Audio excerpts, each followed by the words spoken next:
Evet arkadaşlar, şöyle sözde sade poğaçamız. Şöyle bakalım. Misler gibi. Çaylar hazır mı diyoruz. İçine bakın. Pamuk gibi poğaçalar.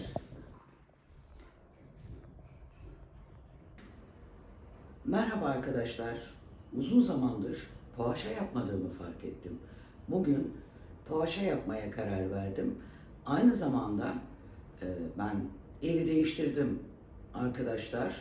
Size yeni mutfağımdan ilk görüntülü videom olan güzel bir pastane tarzı muhteşem poğaçayla birlikteyim. Evet, şimdi öncelikle bir mayalandıralım. Şöyle ılık 1 su bardağı süt, 1 su bardağı su, 4 yemek kaşığı silme, tepeleme değil, şeker ve 2 paket 20 gram maya kullanıyorum. Bunları bir aktifleşmesi için mayanın 5 dakika bırakıyorum arkadaşlar. Evet, mayayı beklerken ben şöyle 7 su bardağı un eliyorum. O da hazır olsun.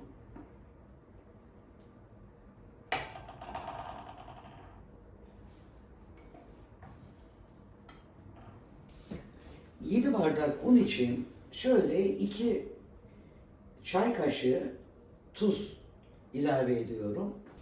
Evet, şöyle aktif hale gelen mayayı makineye takıyorum. 1 su bardağı sıvı yağ,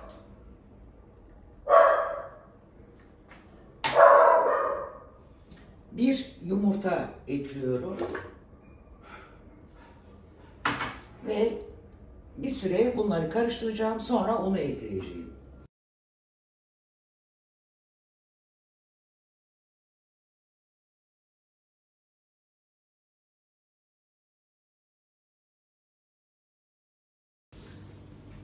Böyle misler gibi yoğrulan hamurumu üzerine şöyle güzel bir buzdolabı poşeti yerleştiriyorum. Şöyle kenara alıp güzelce bir sarıyorum.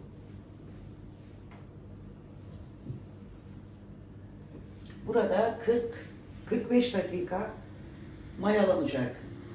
Ondan sonra da yapım işlemine birlikte geçeceğiz arkadaşlar. Evet, 45 dakika içinde şöyle şahane mayalanan poğaça hamurum. Şimdi biraz un serpiştirip üzerine alıyorum.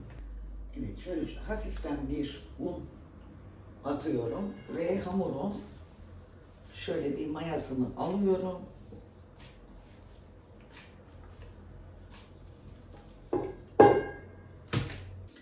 Evet, burada hafif bir yoğuralım. Çok güzel. Yumuşacık bir hamur.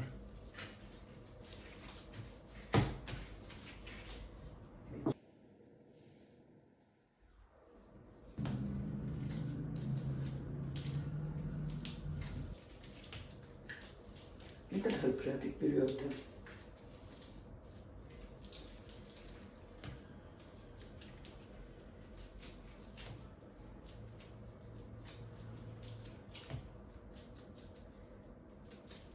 Bu kadar. Evet. Yani buna bile gerek yokmuş. Hemen şöyle yuvarlayıp şöyle kenara alıyorum.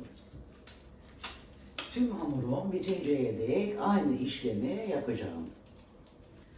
Bezelemiş olduğum hamurun üzerine şöyle bir buzdolabı poşetini açtım. Üzerine atıyorum ve ben fırın tepsilerini hazırlıyorum. Fırın tepsilerimi de hazırladığıma göre şöyle en sondan başlıyorum. İlk bezelediğimden şöyle hafifçe bir açıyorum ve izine peyniri kullanıyorum arkadaşlar. Rendelemedim, sadece doğradım. Çok yağlı olduğu için rendede randıman alınmaz. Bütün rendenin her tarafına sıvanır. O yüzden de bıçakla doğradım. Burada en kolay yöntem zaten elimizle şöyle yaptığımız zaman poğaçamız hazır hale gelir. Ve pişirme tepsisine alırız.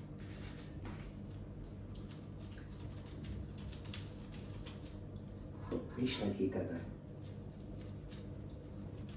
poğaça şöyle olay biter. Tepsiye aralıklı koyuyoruz. Bir 15 dakika tepside dinlenmesi var. Tabii ki üzerine yumurtasını süreceğiz. Üzerine ne atacaksak onu atacağız. Misler gibi çıtır çıtır bir poğaça. Biraz da pastane tarzı sade poğaça yapacağım. Pastanelerde sade poğaça nasıl anlaşılır? Yuvarlaktır. Yuvarlak olan sadedir arkadaşlar. Kaşarlının şekli başka. Diğer poğaçaların şekli böyledir ama sade poğaça yuvarlak olur. Valla böyle sohbet ederek iş yapmayı özlemişim. Bir yılı aşkın süredir canlı yayın da yapmadım zaten. Yok depremde, yok yani Allah bir daha göstermesin, yaşatmasın ya Rabbi. O günleri yaşadık. Ondan sonra da canlı yayın yapmadık.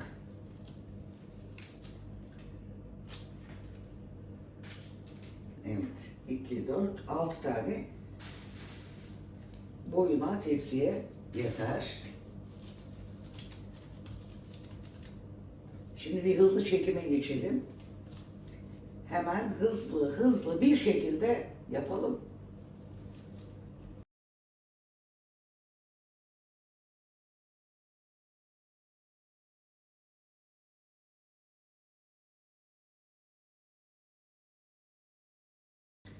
Evet, şimdi sadelerimizi yapalım ama yine de biraz peynir koyalım.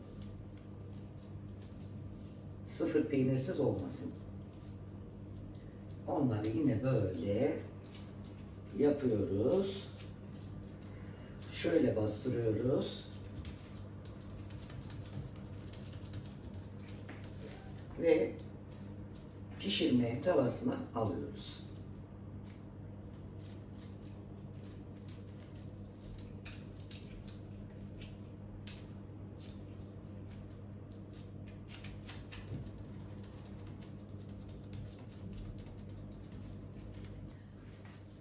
Beni izleyenler bilir, ben yumurtanın sarısını ayırmıyorum arkadaşlar. Yumurtayı tüm olarak kırıyorum, güzelce çırpıp ne yapacaksam üzerine sürüyorum. Beyazını atmıyorum. Arkadaşlar bu evde tek sorunum ışık. Tavan lambasını yaktığım zaman videoda titreme oluyor. Tamam benim ışığım var ama şu anda o da yetersiz kalıyor. Acilen benim bu ışığa bir çözüm bulmam gerekiyor.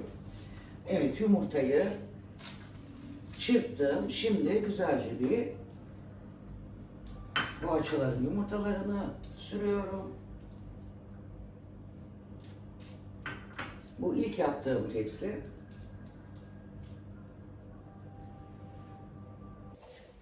Şimdi üzerine biraz susam atalım. Yani dolabın içine baktım da çörek otunu falan bulamadım. Kendi elimle yerleştirmediğim için sağ olsun kızım yardım etti. Şu anda bulamadım. Bir tek kavrulmamış susama kaldım. İyi yani bunu bulabildim. Sözde sade poğaçaların üzerine şöyle çatalla çizik atıyoruz. Şöyle.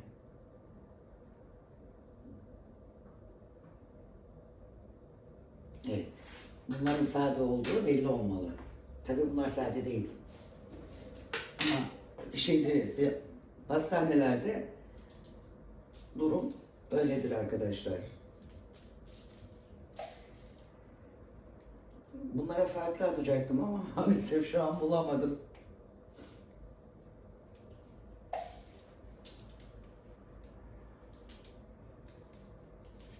Her gün biraz daha yerleşiyorum. Yani elime göre kendi koyduğum yerleri de unutuyorum zaten de yavaş yavaş yerleşiyorum. Huzurluyum, mutluyum. Bu hep böyle devam edecek, inanıyorum. Tüm mucizeler, güzellikler, sağlık, huzur, neşe, mutluluk bizimle arkadaşlar. Evet, şimdi bunlar bir 15 dakika bekleyecek. Ondan sonra 180 derecede ısıtılmış fırına atacağım. Evet, ilk tepsim pişti. İkinci tepsiyi fırına attım. Ve gerçekten güzel bir şey oldu.